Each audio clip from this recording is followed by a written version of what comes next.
విద్యార్థులు అస్వస్థతకు గురైన కుటుంబ సభ్యులను జగిత్యాల ప్రభుత్వ ఆసుపత్రిలో పరామర్శించిన కొరుట్ల ఎమ్మెల్యే సంజయ్ కుమార్. అదే గురుకులంలో మరో ఘటన. పెద్దాపూర్ గురుకుల పాఠశాలలో విద్యార్థి మృతి, 3 విద్యార్థులకు అస్వస్థత. వారం వ్యవధిలో రెండో ఘటన. జగిత్యాల జిల్లా మెట్పల్లి సబ్ డివిజన్ పరిధిలో గల పెద్దాపూర్ గురుకుల పాఠశాలలో రాజన్న సిరిసిల్ల జిల్లా ఎల్లారెడ్డిపేటకు చెందిన అనిరుద్ అనే 6వ తరగతి విద్యార్థి అస్వస్థతకు గురై మృతి చెందాడు. మెట్పల్లి మండలం ఆత్మకూరు చెందిన మోక్షిత్, మల్యాల మండలం తాటిపల్లి గ్రామానికి చెందిన హేమంత్ సైతం అస్వస్థతకు గురికాగా ఆసుపత్రికి తరలించి చికిత్స అందిస్తున్నారు. 10 రోజుల క్రితం ఇదే గురుకుల పాఠశాలలో ఓ విద్యార్థి పాముకాటుకు గురై మరణించగా మరో 2 విద్యార్థులు సైతం ప్రాణాపాయ స్థితిలో ఆసుపత్రిలో చికిత్స పొందుతున్నారు. దీంతో అసలు ఈ పాఠశాలలో ఏం జరుగుతుందో అర్థం కాని పరిస్థితి నెలకొంది. విషయం తెలుసుకున్న కొరుట్ల ఎమ్మెల్యే డాక్టర్ సంజయ్ పెద్దాపూర్ గురుకుల పాఠశాలను పరిశీలించి విషయం అడిగి తెలుసుకున్నారు. అనంతరం శుక్రవారం జగిత్యాల ప్రభుత్వ ఆసుపత్రికి కొరుట్ల ఎమ్మెల్యే సంజయ్ కుమార్ చేరుకొని మరణించిన బాలుడి మృతదేహాన్ని పరిశీలించారు. 10 రోజుల వ్యవధిలో ఒకే స్కూల్లో విద్యార్థులు 2 మృతి చెందడంపై గురుకుల పాఠశాల సిబ్బందిపై ఆగ్రహం వ్యక్తం చేశారు. 8 గంటలకు సమాచారం వచ్చింది. పెద్దాపూర్ స్కూల్లో 2 విద్యార్థులు సీరియస్గా ఉన్నారని. దాంట్లో ఒక విద్యార్థి పొద్దున్న లేచి 5:30 గంటలకి కడుపు నొప్పితో కంప్లైంట్ చేస్తే ఆ అబ్బాయిని ఇక్కడికి కొరుట్ల నుండి మన జైత్యాలు షిఫ్ట్ చేయడం జరిగింది. ఆ అబ్బాయి ఇక్కడికి వచ్చేసరికి ఈ హాస్పిటల్ ఆల్రెడీ బ్రాడ్ డెడ్ అని చెప్పి నిర్ధారించింది. ఆల్రెడీ అంటే చనిపోయి వచ్చాడని నిర్ధారించుకున్నారు.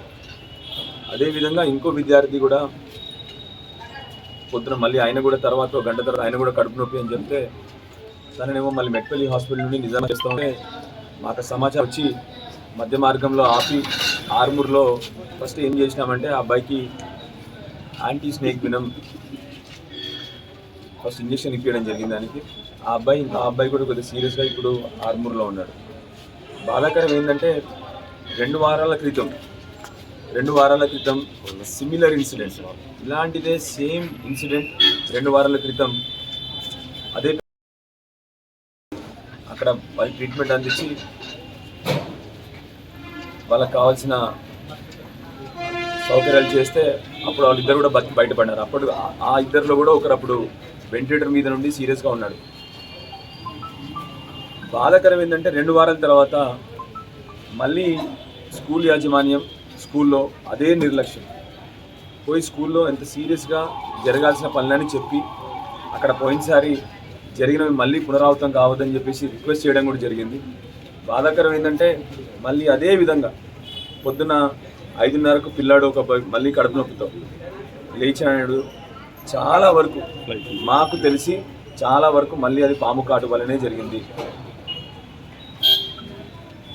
బాధ ఏంటంటే ఆ స్కూల్లో పొద్దున్నే మేము వెళ్ళేసరికి కనీసం స్కూల్లో స్టాఫ్కి కానీ స్కూల్లో ఎవరికి కానీ కేవలం చిన్న పిల్లలకి తప్ప స్కూల్లో స్టాఫ్కి మాత్రం ఏం జరిగిందో అన్న విషయం కూడా ఎవ్వరికీ తెలియదు. స్కూల్కి వెళ్ళేసరికి కనీసం ఎవరు కూడా లేరు. అప్పుడు ఇంత బాధాకరం అంటే చిన్న పిల్లల్ని మన పిల్లల లాంటి వాళ్ళని ఇంత నిర్లక్ష్యంగా వ్యవహరిస్తున్న అక్కడ స్కూల్ స్టాఫ్ మీద ఇమ్మీడియట్గా ప్రభుత్వాన్ని రిక్వెస్ట్ చేస్తూ ఉన్నాను. దయచేసి ఇది రోజు జరుగుతూ ఉన్నాయి. బడులలో ఎలుకలు, బయటికి పోతే కుక్క కాట్లు, ఇప్పుడు కొత్తగా పాము కాట్లు కూడా. సో దయచేసి నేను ప్రభుత్వాన్ని మన పిల్లలు దయచేసి నిర్లక్ష్యం చేయదని చెప్పి రిక్వెస్ట్ చేస్తూ ఉన్నాను. అదేవిధంగా ఆ స్కూల్ యాజమాన్యం మీద కనీసం వాళ్ళకి అవగాహన కూడా లేదు. పిల్లలకి ఏం జరిగింది, మేము వెళ్ళేసరికి ప్రిన్సిపల్ ఏమో సరే ఒక అబ్బాయి సీరియస్గా ఉన్నాడని తీసుకొని హాస్పిటల్కి వెళ్ళాడు. మిగతా స్టాఫ్ అంతా కూడా ఆ పిల్లలకి ఏం జరిగిందన్న అవగాహన కూడా లేదు. మాకు తెలియదు సార్ అని చెప్తా ఉన్నారు. అంత బాధాకరమైన సిచ్యువేషన్. సో దయచేసి ప్రభుత్వాన్ని ఇమ్మీడియట్గా రిక్వెస్ట్ చేస్తూ ఉన్నాను. ఇమ్మీడియట్గా ఎంక్వైరీ చేసి ఇమ్మీడియట్గా ఆ తల్లిదండ్రులకు న్యాయం చేయాలని చెప్పి రిక్వెస్ట్ చేస్తున్నాను. ఇప్పుడు ఇక్కడ జగిత్యాల సిరిసిల్ల అబ్బాయి ఎల్లారెడ్డిపేట గ్రామస్తుడు చనిపోవడం జరిగింది. ఆ అబ్బాయి తండ్రి దుబాయ్లో కష్టపడి ఆ అబ్బాయిని ఇక్కడ హాస్టల్ పంపిస్తూ ఉన్నాడు మా రెసిడెన్షియల్ స్కూల్కి. ఆ తల్లి బాధ వర్ణాతీతం. సో దయచేసి ఆ తల్లిదండ్రులకు కూడా న్యాయం చేయాలని చెప్పేసి పేరెంట్స్ రిక్వెస్ట్ చేస్తూ ఉన్నాను.